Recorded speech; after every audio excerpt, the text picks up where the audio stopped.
Hello guys, welcome back to another CGH video. I'm your host, Unknown Gamer, and today's video we're going to be talking about the PlayStation 5. As you guys all know, this generation of consoles is coming to an end very soon. You're probably going to get like 2 years or even a year worth of your console at the moment. A tweet from Sony has directed us to a link to a Wired article giving us really deep insider information here. It's really good stuff. I recommend you guys check it out.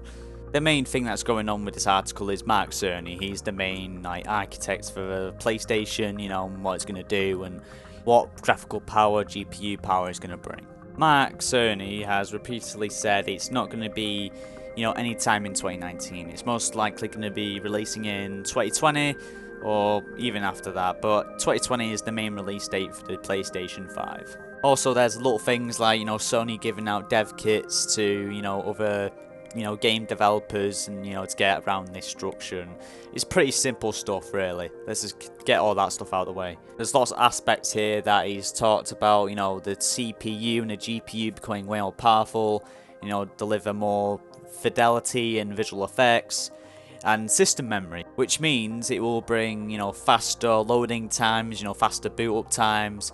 I know I always complained about this with consoles. They are very slow systems at times, honestly, and more memory and all. It'll just blow things out of the water and make it more of a less of a hassle to guide through menus, and which will be awesome. And to have to say that.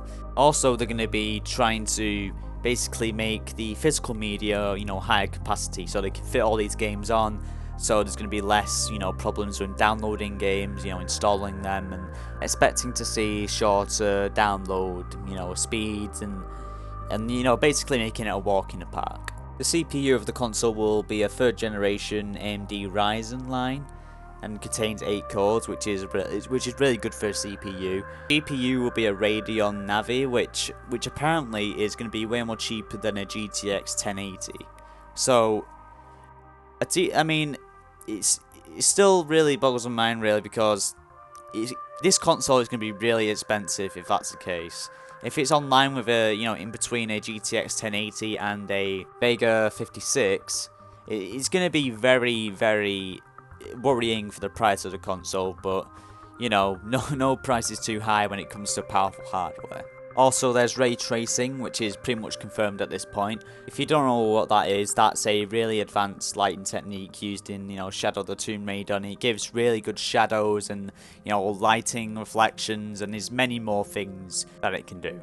The AMD chipset also includes audio stuff, so it can sound better and help you out in multiplayer situations. Also very good for strategy games as well. And Sony has said that this will make you feel truly immersed in the gaming world, and it's with surround sound speakers, and it'll basically take anything that you have and make it feel like, I don't know, like an Adobe Atmos type of effect. If you know what Adobe is, it's basically a really beefy audio software which makes it so advanced and all that good stuff. You guys should get the point of audio. There's possibilities that hard drives in consoles will not be normal hard drives. There'll be something called SSDs, which are very fast hard drives. I tried it on my computer here, and it really does run games very fast. It gives you faster loading times, especially when loading screens can last minutes, but they can just last a couple of seconds.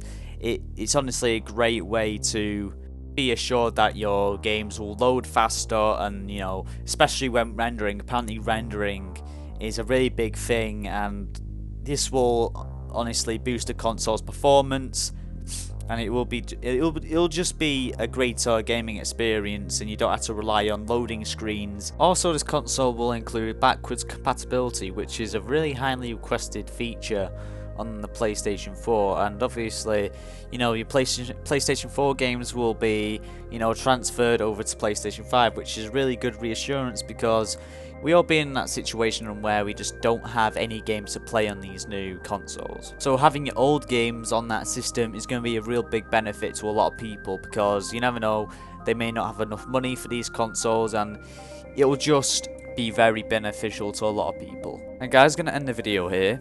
consider subscribing to the CGH channel for more content like this. Also check out my YouTube channel in the link in the description below. Check out the CGH Discord. And yeah guys, thanks again for watching and for everything gaming. You know right where to find it, right here at CGH.